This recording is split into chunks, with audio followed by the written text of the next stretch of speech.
Amén, bendiciones, shalom hermanos, ahí que nos están mirando desde YouTube, gracias por estar con nosotros.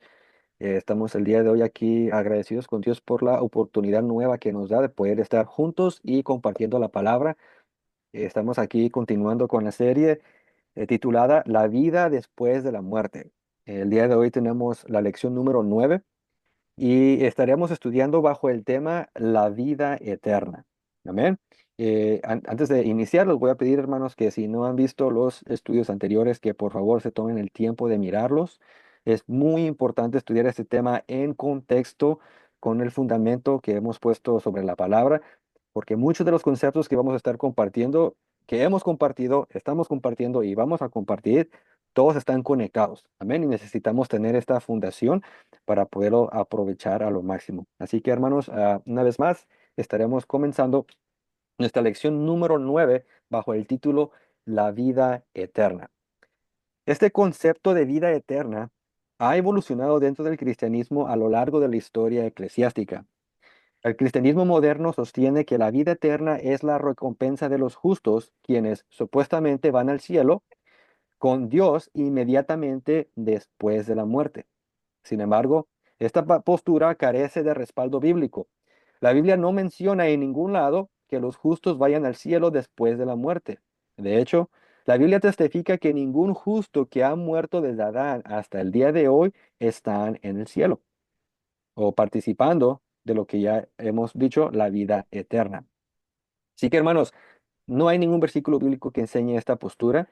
Más adelante vamos a estar estudiando de dónde viene esta postura, pero el día de hoy vamos a estar enfocándonos en sí en el tema de lo que es la vida eterna. Y como ya les mencioné, no existe ningún versículo bíblico que enseñe el hecho de que ahorita los muertos que son justos vayan al cielo. Y vamos a poner como fundación tres versículos que nos van a ayudar a entender que, pues, la realidad de las cosas es que nadie está en el cielo. Y vamos a comenzar en Hechos capítulo 2 versículo 29, por favor. Varones hermanos, se os puede libremente decir del patriarca David, que murió y fue sepultado, y su sepulcro está con nosotros hasta el día de hoy. Amén. Entonces aquí, hermanos, está hablando Pedro, quien es el que está dando aquí su primer discurso después de recibir el Espíritu Santo y bajo la influencia, bajo el poder del Espíritu. Estaba aquí hablando a los hermanos judíos que lo estaban escuchando. Y aquí está hablando de él, dice patriarca David, quien murió, fue sepultado, y dice que en el día de Pedro todavía sabían dónde estaba el sepulcro de este rey, de este gran rey, el rey David. Lo interesante de aquí es el siguiente versículo 34. A ver, quien me ayude a irme a leer ahí el versículo 34. Porque David nos subió a los cielos, pero él mismo dice, dijo el Señor a mi Señor, siéntate a mi diestra.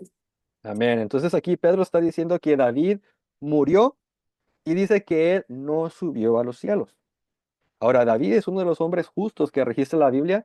Claro, tuvo sus errores, cometió pecados graves, pero lo que registra la Biblia es que se arrepintió y Dios lo perdonó.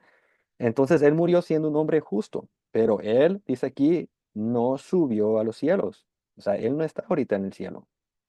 ¿Por qué? Porque bíblicamente nadie está en el cielo. Todos están en el Sheol, en el Hades, en el infierno, que significa la tumba, el lugar de los muertos. Ahí es donde están todos, ¿verdad? Es lo que ya hemos estado estudiando. Así que por favor, si no han mirado los estudios anteriores, les pido de favor que que regresen y vean todos. Amén. Entonces aquí tenemos este testimonio de Pedro bajo la influencia del Espíritu Santo diciendo que David no está en el cielo. Ahora, vamos a otro testigo. En este caso vamos a oírlo directamente de los labios de Cristo, que va a respaldar esta postura. Vamos al Evangelio de Juan, capítulo 3 versículo 13, por favor. Nadie ha subido jamás en el cielo, sino el que descendió del cielo, el Hijo del Hombre. Amén. Entonces ahora tenemos a Cristo diciendo, nadie subió al cielo. Entonces, hermanos, la razón por la cual no hay ninguno en el cielo es porque eso no es lo que Dios ha prometido a la humanidad. Las escrituras declaran que la promesa divina es heredar la vida eterna en un tiempo futuro. En este estudio vamos a analizar el concepto de la vida eterna desde la perspectiva bíblica hebrea. Y con esto vamos a entrar al punto número 1 de nuestra lección, la vida eterna definida. Y como siempre me gusta, hermanos, cuando estamos hablando de un tema importante, es necesario comenzar con la definición de ciertos conceptos o palabras, para que así cuando estemos desarrollando el estudio, todos estemos bajo la misma plana, o sea, que alguien no esté pensando que es una cosa, otro pensando que es otra, sino que todos tengamos la misma definición de la palabra. En este caso, estamos estudiando sobre el tema de la vida eterna, así que vamos a ver cuál es la definición bíblica para este concepto, esta idea. Según lo que he visto dentro del cristianismo moderno, la definición que ellos sostienen es que la vida eterna es algo que se recibe inmediatamente después de la muerte. ¿Ok? No sé si ustedes concuerdan con eso, los que vienen del cristianismo. Ellos creen que en el momento que el justo, el cristiano, muere, ya recibió vida eterna y ya está con Dios.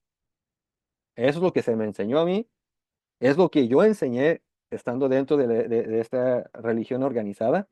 Pero el problema, hermanos, con esta postura es de que carece de prueba o evidencia bíblica. Si consideramos el trasfondo hebreo de las Escrituras, la vida eterna no es ir al cielo. La vida eterna se refiere a una segunda vida después de la actual, que no será afectada por la muerte y por tal razón se le llama eterna. Ese es en un resumen básico, ¿verdad? Es una vida segunda después de la actual.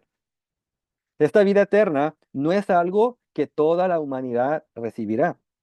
Solo es un don o regalo exclusivo de Dios para los que hayan vivido su primera vida dentro de la voluntad divina. La idea o concepto de vida eterna es uno que origina desde las escrituras del Antiguo Testamento. Así que, hermanos, como en todos los temas, es necesario ir al origen para entender bien lo que es estos conceptos, estas ideas que estamos estudiando. Así que es importante, si el tema de la vida eterna es un punto, es una doctrina bíblica, se tiene que encontrar en toda la Biblia. Así que vamos a ir al origen, a una de las primeras menciones en las Escrituras. Y para esto, les voy a pedir que me acompañen al libro de Daniel, capítulo 12, versículo 2, por favor. Y muchos de los que duermen en el polvo de la tierra serán despertados, unos para vida eterna y otros para vergüenza y confusión perpetua. Amén.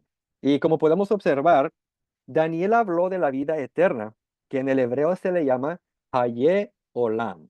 Y aquí se los voy a poner en el chat para los que están haciendo notas. Este tema, este concepto, esta idea de vida eterna en el hebreo, una vez más, es Haye Olam. El contexto de este versículo se refiere a aquellos que duermen, una expresión idiomática hebrea para los difuntos. Según el texto, algunos de los que duermen serán despertados y recibirán vida eterna o Haye Olam. Este mismo concepto de vida eterna sigue siendo un tema central en los escritos del Nuevo Testamento. Y ahora vamos a ir a la carta de Romanos, capítulo 2, versículos 6 al 7, por favor. Ok, dice, el cual pagará a cada uno conforme a sus obras. Vida eterna a los que perseverando en bien hacer, buscar gloria y honrar e inmortalidad. Amén. So, una vez más, aquí tenemos, en este caso, el apóstol Pablo escribiendo a la iglesia de Roma, diciendo aquí que Dios pagará a cada uno conforme a sus obras. Y dice aquí a los que hicieron el bien, dice que les dará vida eterna. Haye Olam. Y luego, como otro testigo del Nuevo Testamento, vamos a ir a Primera de Juan, capítulo 2, versículo 25, por favor. Y esta es la promesa, la cual Él nos prometió, la vida eterna. Amén. Entonces aquí una vez más recalcando este tema central de las Escrituras, hermanos, donde aquí dice el escritor de Primera de Juan que Dios nos prometió una cosa. Bueno, varias cosas, pero en este caso nos prometió una cosa que dice aquí es la vida eterna.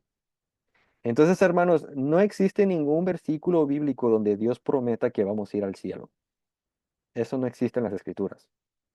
Como ya les dije, más adelante vamos a ver el por qué es lo que se cree, pero Dios no ha prometido a nadie ir al cielo, sino lo que nos ha prometido es la vida eterna.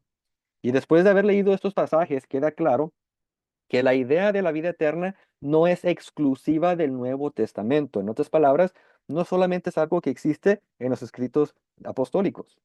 Más bien es un concepto que se presenta a lo largo de toda la Biblia, desde Génesis hasta Apocalipsis, como una promesa divina para la humanidad. Desde el principio, Dios ofreció a la humanidad el acceso a la vida eterna si permanecía en su voluntad de obediencia. Desafortunadamente, debido a la desobediencia, la humanidad perdió el privilegio de la vida eterna en el jardín del Edén. Así que acompáñenme a Génesis capítulo 3, versículos 22 al 23, para ver cuándo es que al ser humano se le quitó el acceso de vida eterna. Génesis 3, 22 al 23. Y el Señor dijo, el ser humano ha llegado a ser como uno de nosotros, pues tiene conocimiento del bien y del mal. No vaya a ser que extienda su mano y también tome del fruto del árbol de la vida, lo coma y viva para siempre. Entonces Dios el Señor expulsó al ser humano del jardín del Edén para que trabajara la tierra de la cual había sido hecho. Amén. Entonces aquí, hermanos, podemos ver que después de la desobediencia, después de que el ser humano se corrompió por el pecado, Dios dijo, no pueden vivir así para siempre. En otras palabras, si Dios no quitaba el acceso de la vida eterna del ser humano en esta condición caída, ellos iban a comer del fruto y como resultado iban a vivir para siempre apartados de Dios. No iba a haber manera para que el ser humano pudiera regresar a Dios, porque iban a ser eternos, iban a vivir para siempre. Entonces lo que Dios hizo en su misericordia, Él permitió que el ser humano experimentara la muerte, que la muerte entrara, para que después, por la misma muerte, pudiéramos ser redimidos. Y vamos a ver este concepto muy hermoso en las Escrituras, que va a culminar con la obra que hizo Cristo. Amén. Así que en sí, aunque la muerte lo miramos como algo malo, algo negativo, porque pues lo es, ¿verdad? Es quitar la vida, es algo malo. Pero en este caso, lo que el enemigo quiso usar para mal, Dios lo usó para un bien. Y es lo que vamos a estar analizando ahorita en este estudio. ¿Alguien tiene alguna pregunta, algún comentario? Bueno, hermanos, pues continuamos aquí con el punto número 2 de nuestra lección, con una pregunta. ¿Cómo recibiremos la vida eterna? Amén. Una pregunta sumamente importante. ¿Cómo recibiremos la vida eterna? Como leímos en Génesis, la causa principal de que perdimos el acceso a la vida eterna fue la desobediencia, también conocida como pecado. Esto permitió que la muerte entrara a la humanidad por medio del pecado. Por lo tanto, ningún ser humano puede escapar el lazo de la muerte. Y les voy a pedir que vayamos a Romanos capítulo 5, versículo 12, por favor. Romanos 5:12 dice, por tanto, como el pecado entró en el mundo por un hombre y por el pecado en la muerte, así la muerte pasó a todos los hombres, por cuanto todos pecaron. Amén. Entonces, hermanos, tenemos aquí este relato de Pablo, esta interpretación o explicación del gran apóstol Pablo, donde él está explicándole a la iglesia de que a través de este pecado que entró por un hombre, por medio del pecado vino la muerte a la humanidad. Entonces, esta muerte no era el plan original de Dios. El plan de Dios es que viviéramos con Él eternamente. Por eso había creado el árbol de la vida en el jardín. Pero ¿qué pasó? El hombre desobedeció el mandato divino y se le quitó el acceso a la vida y por lo tanto entró la muerte. Así que desde el día de la desobediencia en el Edén, la muerte ha impedido que nosotros experimentemos la vida eterna como Dios la diseñó. El pecado que trae consigo la muerte es el obstáculo que nos impide vivir eternamente. Por lo tanto, para poder experimentar la vida eterna, el pecado y la muerte deben ser eliminados. Esto es precisamente lo que Dios prometió a través de sus profetas en el Antiguo Testamento. Así que ahora vamos a ir al profeta Jeremías, capítulo 33, versículo 8, y vamos a estar mirando estas promesas que Dios declaró en su palabra sobre cómo es que Él se iba a encargar de eliminar el pecado y la muerte para que una vez más podamos tener acceso a la vida eterna. A ver, hermanos, ¿quién me ayuda ahí? Jeremías 33:3. 33:8. 8, sorry, es que ahorita ando con el teléfono. Dice, y los limpiaré de toda su maldad con que pecaron contra mí, y perdonaré todos sus pecados que, con, que contra mí pecaron, y con que contra mí se rebelaron. Amén, hermanos. Entonces aquí tenemos al profeta Jeremías hablando en lugar de Dios o por Dios, donde dice que Dios se iba a encargar de limpiarnos de toda nuestra maldad y de nuestro pecado. Entonces el pecado es algo que existe en la humanidad, o sea, no hay forma de evitarlo. Mientras el ser humano viva, mientras que tengamos carne y sangre, esta carne que heredamos de Adán, vamos a batallar con el pecado. Entonces aquí Dios está mirando, en el caso en el tiempo de Jeremías, mirando en el futuro, dice, y los limpiaré. Iba a ocurrir algo en el futuro donde Dios iba a quitar el pecado o iba a eliminar este problema del pecado. Ahora vamos al profeta Isaías capítulo 25 versículo 8, por favor. Devorará a la muerte para siempre. El Señor y Dios enjugará las lágrimas de todo rostro y quitará de toda la tierra la deshonra de su pueblo. El Señor mismo lo ha dicho. Amén. Entonces ahora Jeremías, bueno, en el caso de Jeremías, él está hablando de cómo Dios iba a limpiar el pecado y ahora aquí Isaías está hablando de cómo la muerte iba a ser destruida. Así que a través de estos versículos podemos ver que la promesa divina de eliminar el pecado y la muerte es algo que Dios mismo se iba a encargar de realizar. Ahora la pregunta es cómo Dios lo iba a hacer. Porque Dios lo prometió, entonces podemos estar seguros que va a ocurrir, pero la pregunta es cómo lograría este objetivo. Para responder esta pregunta tan crucial, volvamos a consultar las escrituras hebreas que nos dan pistas sobre cómo se resolvería los problemas del pecado y por lo tanto la muerte. Así que ahora vamos a ir a otro profeta, en este caso al libro de Daniel, capítulo 9, versículo 24, por favor. 70 semanas están determinadas sobre tu pueblo y sobre tu santa ciudad, para terminar la prevaricación y poner fin al pecado, y expiar la iniquidad, para traer la justicia perdurable, y sellar la visión y la profecía, y ungir al santo de los santos. Así es. Entonces, hermanos, tenemos aquí esta profecía por parte de Daniel, donde nos revela que al fin nos revela que en un tiempo futuro llegaría el fin del pecado y el perdón de los pecados, juntamente con algo bien interesante que no sé si pusieron atención. Al final del versículo dice, y ungir al santo de los santos. Entonces, lo que dice aquí Daniel, que iba a poner un fin al pecado, que iba a expiar por la iniquidad, va de la mano con el ungir al santo de los santos.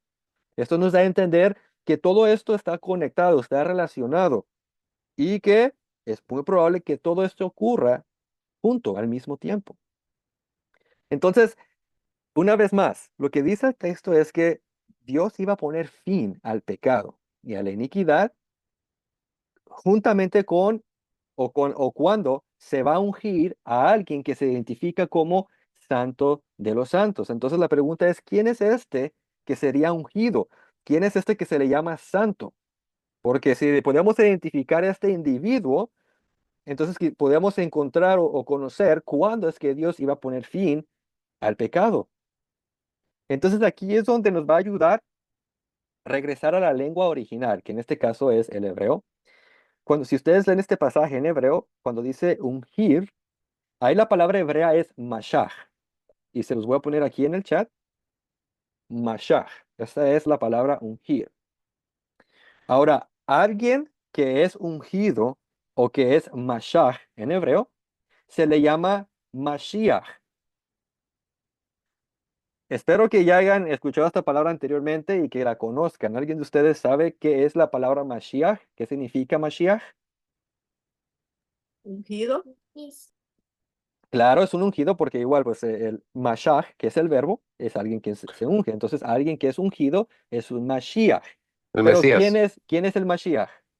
el Mesías. Exactamente, el Mashiach es traducido como Mesías.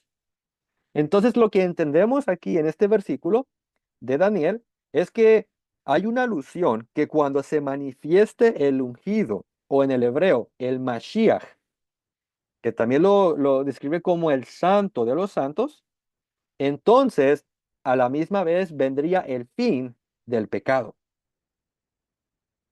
Entonces, hermanos, aquí comenzamos a tejer, o sea, este rompecabezas. Dios a través de los profetas está prometiendo que va a eliminar el pecado, que va a eliminar la muerte, y que esto iba a suceder cuando el santo de los santos fuere ungido, el Mashiach. Entonces, esta idea de que el Mashiach, el Mesías o el Cristo, sería el individuo que iba a tratar con el problema del pecado y de la muerte, igualmente es algo que es confirmado por otro profeta. En este caso, el profeta Isaías. Vamos a Isaías 53, versículo 10, por favor. Con todo eso, Jehová quiso quebrantarlo, sujetándole a padecimiento. Cuando haya puesto su vida en expiación por el pecado, verá linaje, vivirá por largos días, y la voluntad de Jehová será en su mano prosperada. Amén. Entonces, hermanos, tanto la tradición judía antigua como la cristiana interpretan al individuo mencionado en Isaías 53 como el Mesías. Este versículo destaca la conexión entre el pecado y el Mesías, insinuando que la vida del Mesías se ofrecería como expiación por el pecado de la humanidad. En esencia, se propone que la muerte del Mesías serviría como una solución definitiva para el problema del pecado. Entonces, hermanos, aquí comenzamos a ver, o sea, que es como un rompecabezas, como ya lo mencioné, que a través de la historia Dios ha estado revelando pedazo por pedazo a los profetas. ¿Por qué? Ya hemos estudiado anteriormente un versículo muy importante de interpretación que se encuentra en el libro de Amós, donde Dios dice que Él no hace nada al menos que primero lo revele por medio de los profetas sus siervos. Entonces, este plan de salvación que conlleva la eliminación del pecado y la muerte es algo que Dios ha estado desarrollando. Y estamos ahora mirando que la culminación de este plan sería a través de la vida o la muerte del ungido, del Mashiach. Entonces aquí miramos cómo es que el problema del pecado y la muerte se va a solucionar para que sea eliminado y entonces se vuelva a abrir el camino a la vida eterna. Ahora, si el pecado, como lo explicó Pablo, trajo consigo la muerte, entonces cuando se elimine el pecado, también se elimina la muerte. Esto significa que el Mesías no solo eliminó el pecado cuando él murió, sino también, como consecuencia, eliminó la muerte. Al eliminar ambos, el pecado y la muerte, se abre la puerta para que la humanidad vuelva a tener acceso a la vida eterna. Y enfatizo en la palabra vuelva, porque recuerden que ellos lo tenían en el jardín, pero se les quitó. Pero ahora se nos está dando la oportunidad una vez más. Y todo esto, hermanos, es gracias a la obra del Mesías, del Mashiach, del ungido, tal como lo enseña y lo confirma el Nuevo Testamento. Así que ahora vamos a ir a Mateo, capítulo 1, versículo 21, por favor. 1:21. Así es. Y, y parirá un hijo y llamará su nombre Jesús, porque él salvará al pueblo de sus pecados. Entonces ahora, hermanos, se presenta aquí en el Evangelio de Mateo a este niño, ¿verdad? Que ahora nosotros sabemos que es el cumplimiento del Mashiach, es el Cristo. Y dice aquí que se le puso por nombre Jesús. Ahora, ya hemos estudiado esto anteriormente en otros estudios donde proponemos y confirmamos que pues Jesús no es un nombre original, o sea, es un nombre español. Y Jesús, bueno, en este caso Cristo el Mesías, él no era español, ni su madre era española, ¿verdad? Eran judíos hebreos quienes hablaban hebreo. Entonces, el nombre que el ángel Gabriel le dio a María no fue Jesús en sí, sino fue Yeshua, que es el nombre original. Y para los que no saben, el nombre Yeshua significa Jehová salva. Entonces, lo que miramos es que a través de la vida del Mashiach es como Dios iba a manifestar su salvación, iba a cumplir lo que previamente había prometido por medio de sus profetas, de que iba a venir uno que iba a ser ungido y por lo tanto iba a ser el Mashiach y a través de él el pecado iba a ser eliminado para salvación. Y es por eso que a Cristo se le pone Yeshua, se le pone ahora en español Jesús. Y el texto lo confirma.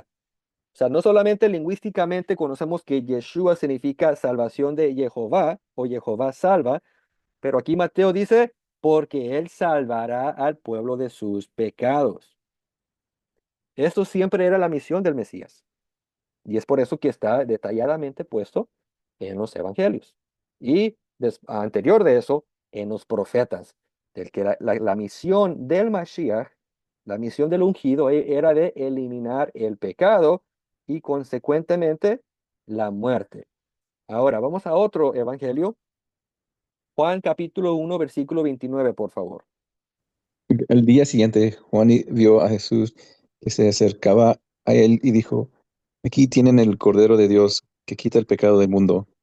Amén. De esta, Entonces aquí, amén, gracias, hasta ahí. Aquí tenemos ahora a Juan el Bautista, que era, algunos dicen que era el primo o quizás era un pariente de Yeshua, de Jesús, donde aquí lo está presentando. Y es cuando viene él, ¿verdad? Para ser bautizado, lo presenta al pueblo. Y ahora, en la manera que lo introduce es bien interesante. Dice, he aquí, con otras palabras, miren, pongan atención el Cordero de Dios que quita el pecado del mundo.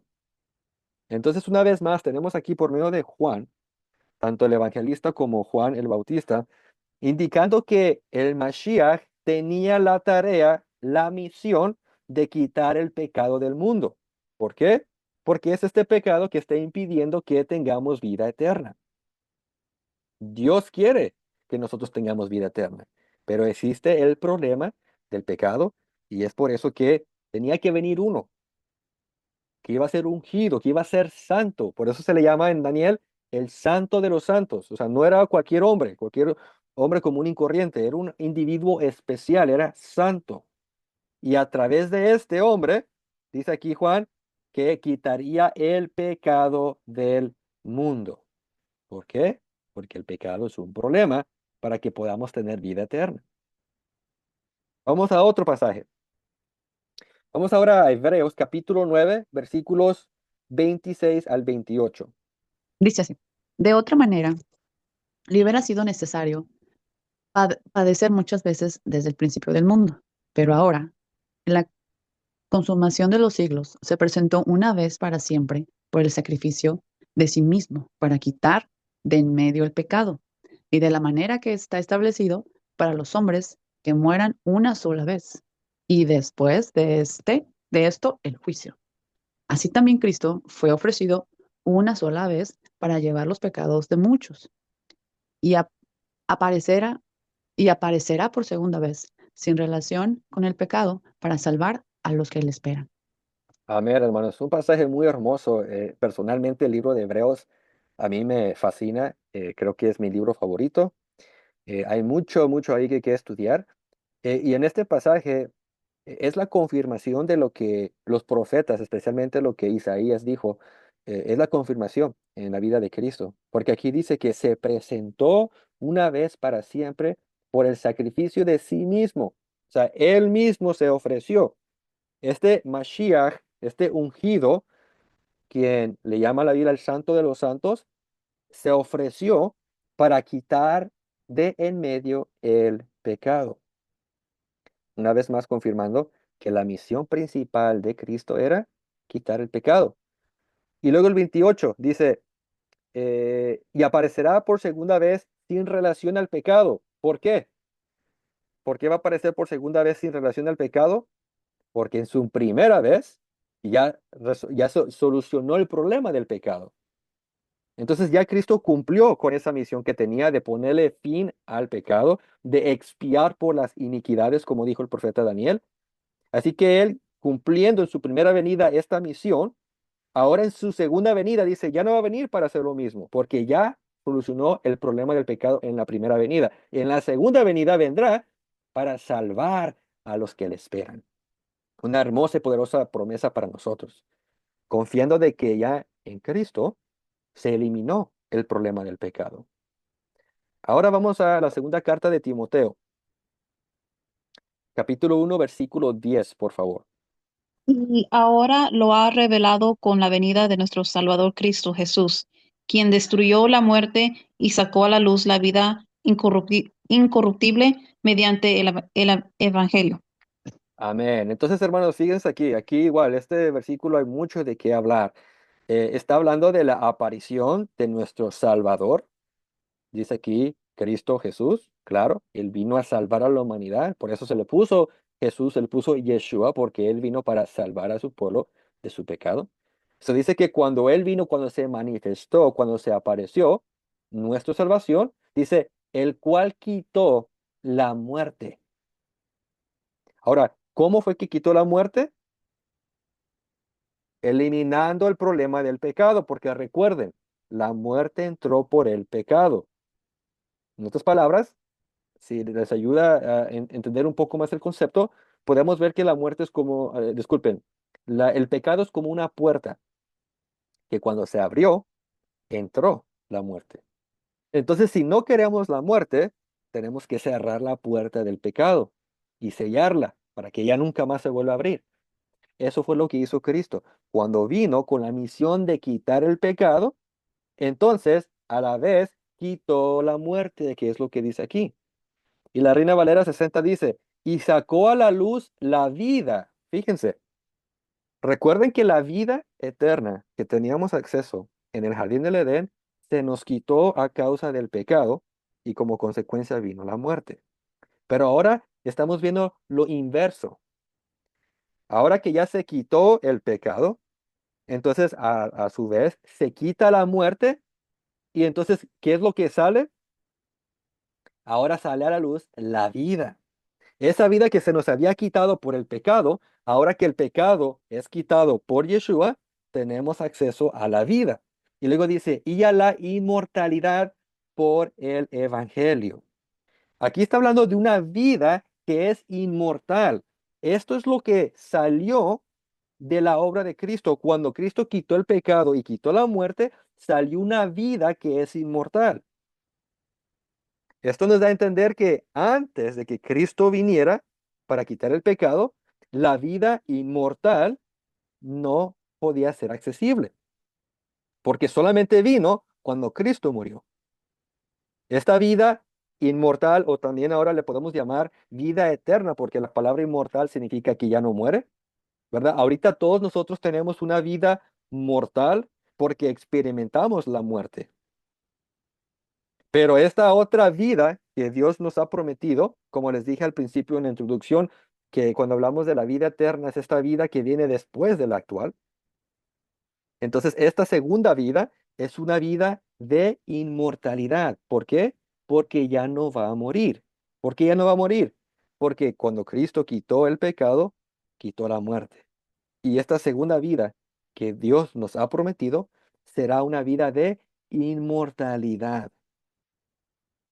Entonces, ahorita, hermanos, nadie tiene esta inmortalidad, nadie tiene esta vida eterna, porque todos vamos a morir. Y el hecho que morimos es evidencia que no tenemos vida eterna. Si tuviéramos vida eterna, nadie muriera. Pero es una promesa que vamos a obtener la vida que es inmortal gracias a nuestro Salvador, Yeshua el Mesías. Así que, hermanos, tenemos aquí estos pasajes que hemos leído del Nuevo Testamento, donde confirman la promesa del Antiguo Testamento de que el Mesías o el Mashiach eliminaría el pecado y la muerte. Con la manifestación y la obra de Yeshua como el Mesías prometido, la promesa divina se cumplió. ¿Por qué? Porque Dios no miente. Y si Dios lo dijo, es porque se va a cumplir. Por lo tanto, ahora tenemos acceso a la vida eterna únicamente por medio de Yeshua. Y una vez más lo vamos a confirmar con la Biblia. Vamos a Juan capítulo 10, versículos 27 al 28, por favor. Mis ovejas oyen mi voz, y yo las conozco y me siguen, y yo les doy vida eterna, y no perecerán jamás, ni nadie las arrebatará de mi mano.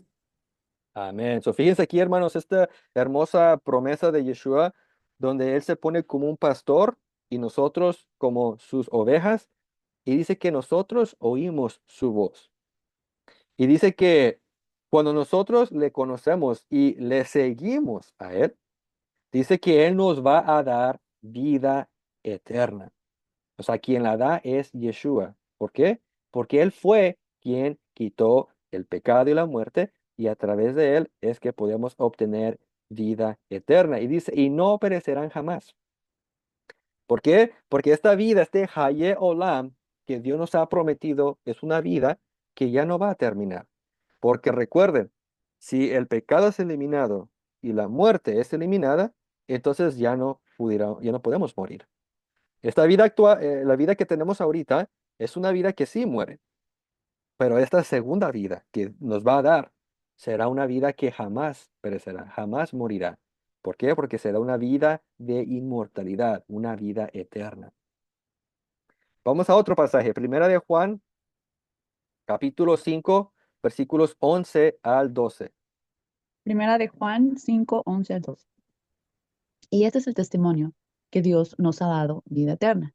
Y esta vida está en su Hijo. El que tiene al Hijo tiene la vida. El que no tiene al Hijo de Dios no tiene la vida. Amén.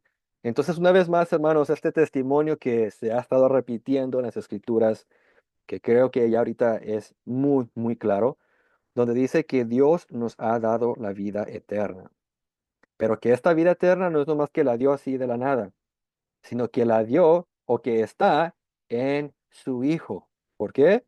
Porque su Hijo, Yeshua, fue quien eliminó el pecado y la muerte para que tengamos vida eterna. Solamente en Él tenemos vida eterna. Por eso dice aquí el versículo 12, el que tiene al Hijo tiene la vida, y el que no tiene al Hijo de Dios no tiene la vida.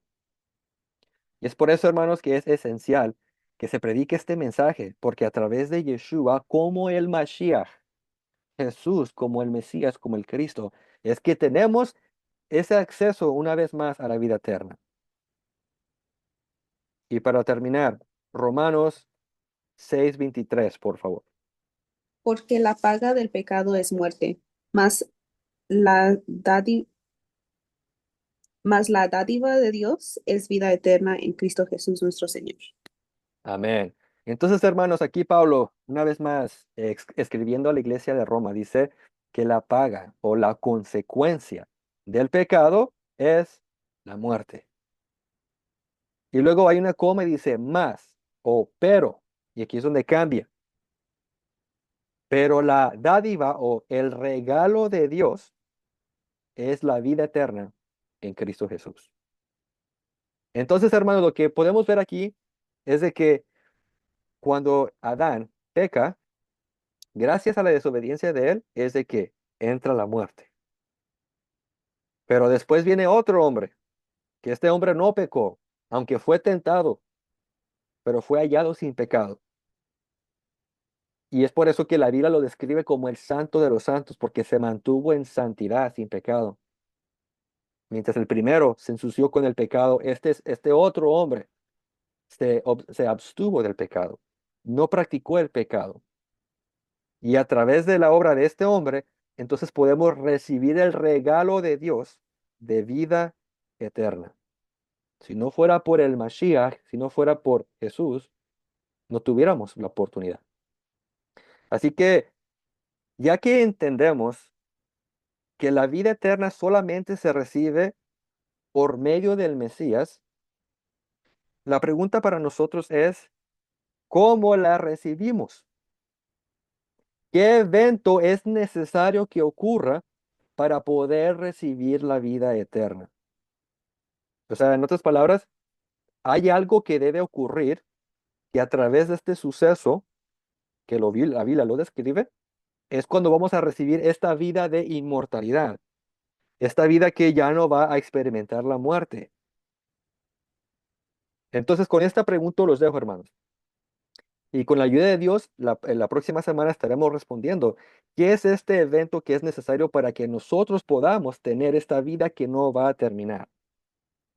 Sí, sí, sí, este proceso de desaprendizaje es muy real y se requiere tiempo para ajustarse y cambiar el vocabulario, de estar repitiendo cosas que no son bíblicas, como en el caso, esta creencia que nuestros seres queridos se van al cielo, cuando pues ni el rey David, este hombre justo, está en el cielo, ¿verdad? Si de entre los hombres pecadores, ¿verdad? Que hemos pecado, David fue un hombre que a pesar de su pecado, pues fue justo y él no está en el cielo.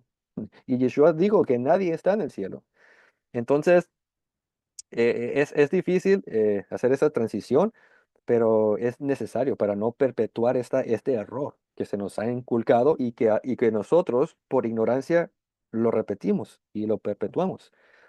Pero sí, o sea, al final de todo, lo que dice la Biblia es que tanto los justos o injustos van al Seol, están descansando. Y como dice Daniel, los que duermen en el polvo serán despertados, unos para vida eterna y otros para confusión perpetua. Entonces, la cuestión es de que todavía los que están en el polvo todavía están durmiendo, todavía están descansando en el Seol. Nadie ha experimentado el ser despertados de este sueño de muerte, que va a ser lo que vamos a estar hablando en el próximo estudio. Entonces, eh, es importante hacer esa distinción. Bueno, primeramente en nuestras mentes y ya después en la manera que lo expresamos, porque sí, aunque se suena muy bonito, muy confortable, oh, que es que mi abuelita me está cuidando desde el cielo. O sea, ¿qué es lo que un ser humano pudiera hacer para otro ser humano? O sea, ¿qué es lo que un muerto pudiera hacer para un vivo? Nada. Nada. El único que sí nos está mirando desde el cielo es Dios. Y pues Él está ahí mirando y Él es el único que nos puede ayudar. Entonces creo que este tipo de creencias, aunque quizás no lo hacen por ese motivo, pero llegan a ser un poco idólatras. ¿Por qué? Porque en vez de poner nuestra esperanza en Dios, quien es el que nos está mirando, están ahí pidiéndole a su abuelita que los está mirando, según ellos, o a su mamá, a su papá, y que a veces hasta le rezan a los muertos. Eso es totalmente antibíblico, hermanos. Entonces, toda esta serie de doctrinas erróneas que se nos ha enseñado, no solamente es esa doctrina que está mal, sino que esa te lleva a otra, y esa te lleva a otra. Es como el efecto de la bola de nieve, que comienza pequeñita, va rodando y se hace más grande y más grande. Esta idea de que los muertos se van al cielo ha llevado a ahora lo que se hace dentro de ciertas denominaciones cristianas, como el orar a los muertos o orar a los santos. Y ven cómo una cosa los lleva a otra, cosas que igual no son bíblicas. Entonces, es importante desaprender estos conceptos erróneos y luego reemplazarlos con la verdad bíblica. Y este proceso no va a ser fácil, especialmente cuando vivimos en un mundo que sigue creyendo estos errores. Y muchos de ellos, cuando nosotros queramos venir con la verdad, se van a ofender. Pero ¿saben qué? Eso es normal. Si cuando Cristo vino y les predicó la verdad se ofendieron, ¿qué van a esperar de nosotros? Entonces, si se ofenden, si nos rechazan, si nos niegan porque estamos hablando verdad, estamos en buena compañía porque lo mismo hicieron con Yeshua, lo mismo hicieron con los discípulos, con los apóstoles, y mientras la verdad siga siendo repetida, aquellos que están en la mentira, que están en las tinieblas, se van a ofender, y eso es normal. ¿Amén? ¿Alguien más? ¿Pregunta, Mm, comentario? sí, yo te hago una pequeña pregunta. Entonces, digamos, como decimos, ¿verdad? Que si no hay pecado, entonces hay vida eterna, ¿verdad? Cuando termina el pecado viene la vida eterna. Este, la vida eterna en una alma la hace por lo consiguiente inmortal, ¿no? Porque no muere. Ujú, Este, es lo consiguiente, o sea, la vida eterna es lo que da la alma inmortal, es lo que hace la alma inmortal, que no perece. Porque ujú. inmortal significa no muere, ¿verdad? Así es. No que no pueda morir, porque Dios pues tiene el control de todo, ¿verdad? Si pecamos, pues fue lo que pasó con Adán y Eva, ¿no? Mi pregunta es digamos, cuando habla en el principio de que Adán y Eva tenían acceso al fruto de la vida eterna, era una fruta que ellos podían comer, ¿verdad? Que los mantenía eternamente, según lo que tengo entendido yo. Y es eso lo que sucederá después que Yeshua regrese y nos transforme en nuevos cuerpos, como dice la Biblia. Entonces tendríamos acceso otra vez al árbol de la vida, o sea, ¿es algo literal o es algo simbólico de alguna forma? Aquí ya nos estamos metiendo en el terreno del próximo estudio, así que no quiero responderlo muy a fondo, pero hay cosas en la Biblia que son simbólicos y que son literal, o sea, tienen un poco de los dos. Ahora, hay algunos que creen que la historia de Adán y Eva es totalmente simbólica y que solamente es una historia para narrar el por qué existe el pecado. Hay otros que creen que es enteramente literal, sin ningún tipo de simbolismo, que simplemente es lo que sucedió y hasta ahí queda. Yo soy de las personas que creo un poco de los dos. A mí no me gustan los extremos, trato de ser una persona balanceada y creo que sí es un acto real, o sea, que Adán y Eva fueron la primera pareja humana que tuvieron acceso al árbol del conocimiento de la vida, del conocimiento del bien y del mal, y también acceso al árbol de la vida, y que eligieron por el conocimiento, fueron engañados para pecar. Entonces, creo que es algo que literalmente sucedió, pero que también tiene un trasfondo simbólico. Y cuando hablamos de lenguaje simbólico es ir más allá de lo literal y preguntar el por qué, o sea, ¿qué es lo que esto representa?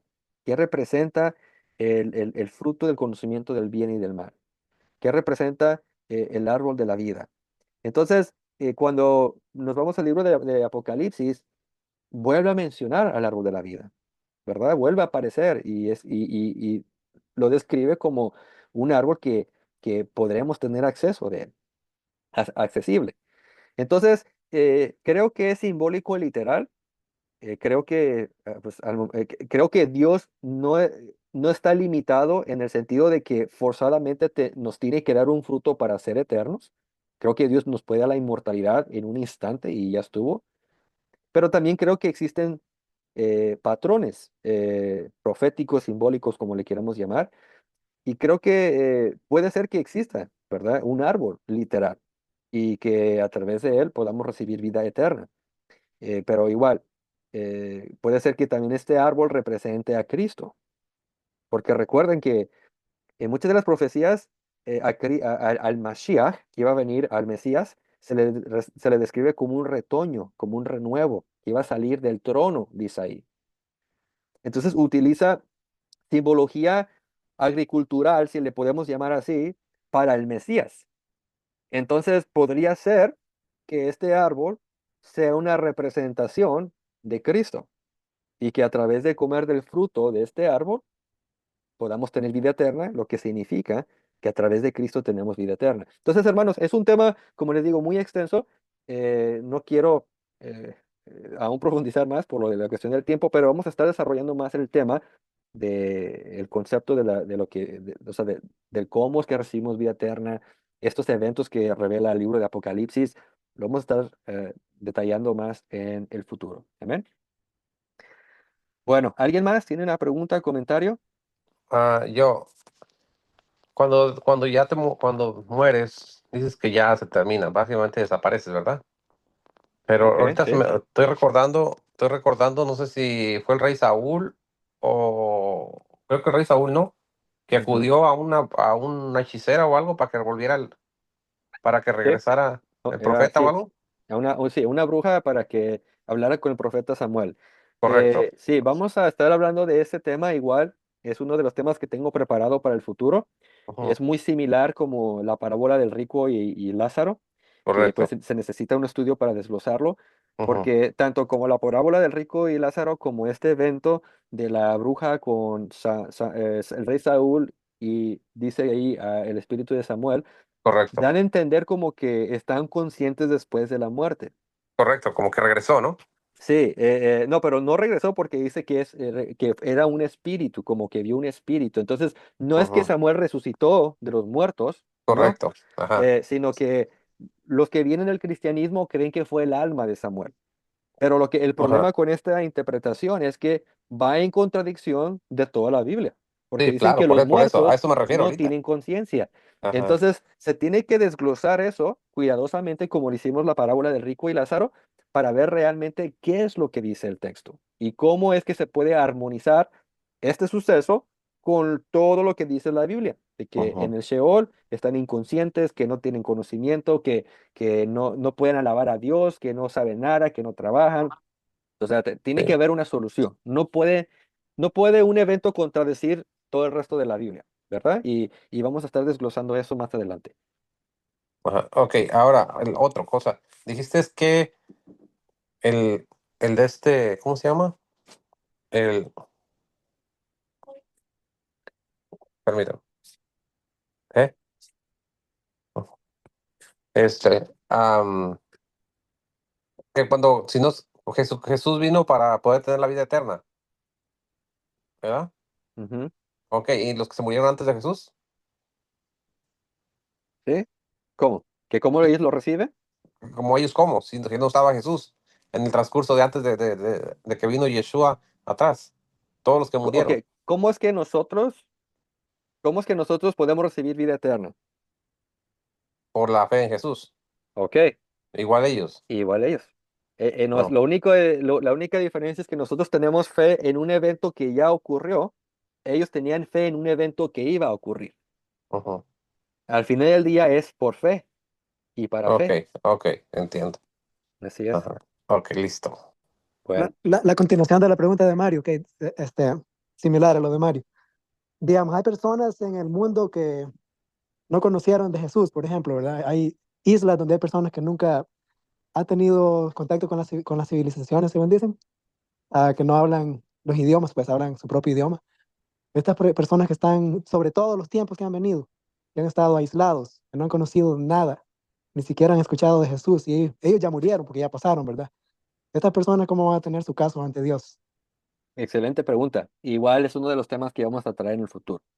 ¿Cómo es que estas personas que nunca han escuchado del Dios de Israel, que nunca han escuchado de un hombre llamado Jesús o Yeshua que murió por ellos, que nunca han escuchado de lo que es pecado, lo que es la Biblia, lo que es la justicia, lo que es el bien y el mal, cómo es que ellos van a recibir o no van a recibir la vida eterna?